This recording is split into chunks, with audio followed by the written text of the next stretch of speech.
ladies and gentlemen.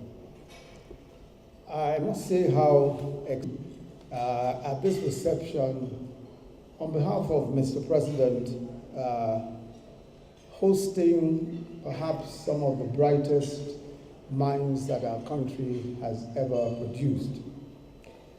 It is truly a special honor, and I must say that all of us who are here, who are celebrating you gentlemen today, really feel especially privileged that we're here to be able to do this. But let me tell you some of the story, because I know that Brigadier General Boro told a part of it, but let me just complete the story.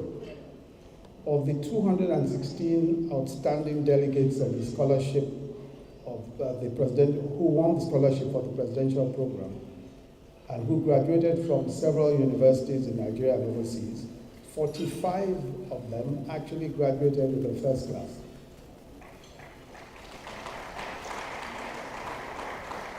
While 171 graduated with the second class upper.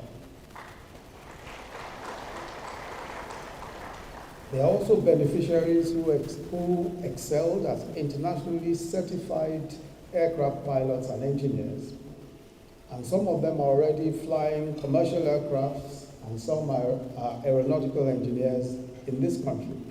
Others are flight instructors in the aviation institutions all across the country.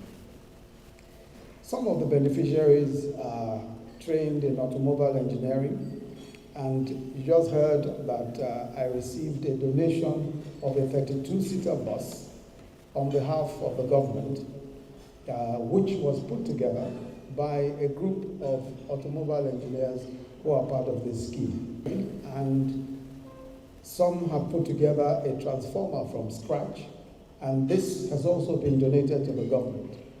And many more are doing excellently in several different ways and several different professions. I think that what we're seeing today is simply incredible. And I think you proved a point, all of you who are part of this program have proved a point that has remained true through the ages. That men and women are as great as the opportunities they get and use. Everyone needs a helping hand. Everyone needs an opportunity. And whatever opportunities that we get and use are the opportunities that can really make things happen for us. I was telling a group of young men and women that who are asking me, one of them asked me the question, how did I become vice president? You know, that I was never a famous politician or anything like that. So I tried to explain that it's really quite simple, that someone somewhere has to recommend you. Somebody somewhere has to give you a helping hand. Whether it is to be vice president or to be an aircraft pilot or to be an engineer, somebody somewhere has to give you an opportunity. And I think that all of you who are here today and all of us who are here are beneficiaries of the opportunities that we have somewhere received.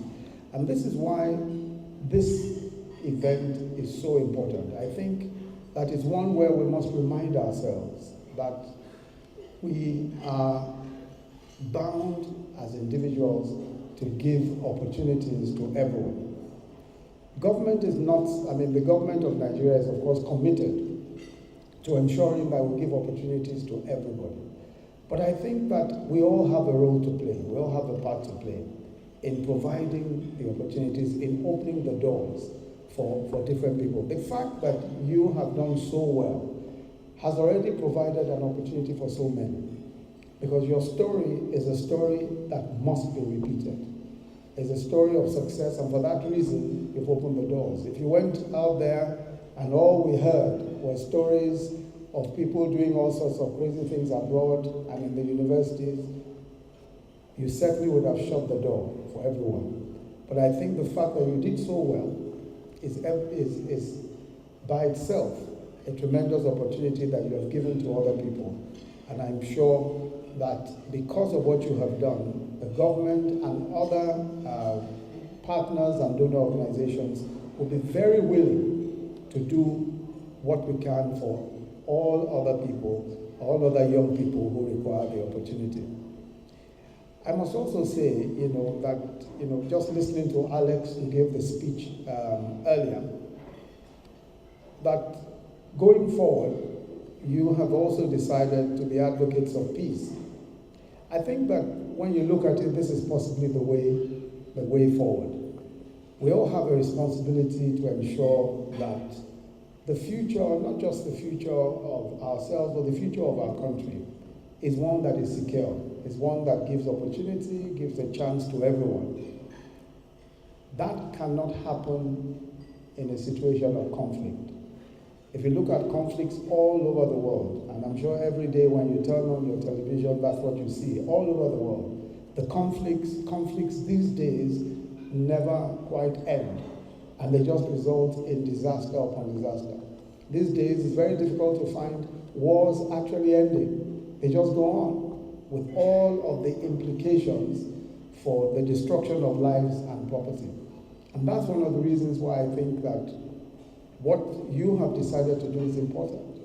Looking for ways of engaging robustly, making your views well known, making your protests well known, but at the same time avoiding destroying those things which are important in building the future.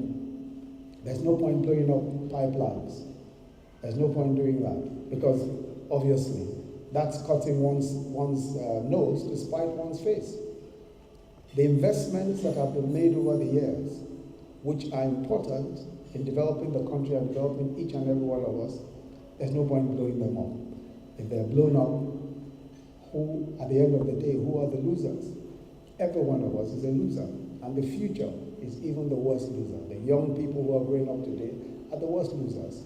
This generation of people will go away, another will come.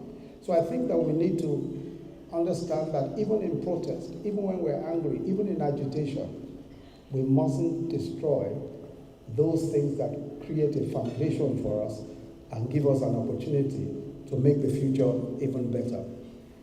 Let me assure you again that government remains committed to this Amnesty program and to give young people an opportunity to do the very best that they can.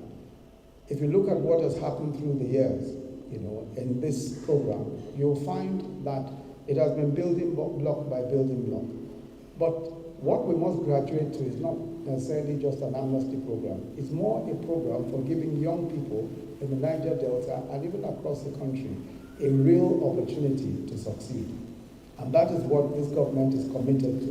This government is committed to ensuring that young people are given an opportunity in technology. For example, that's why we're building the technology hubs in the 6 geopolitical zones of Nigeria. Because we believe that that is one way of ensuring that young Nigerians have real opportunities. That's the reason why we're doing the various vocational training programs that we're establishing across the country.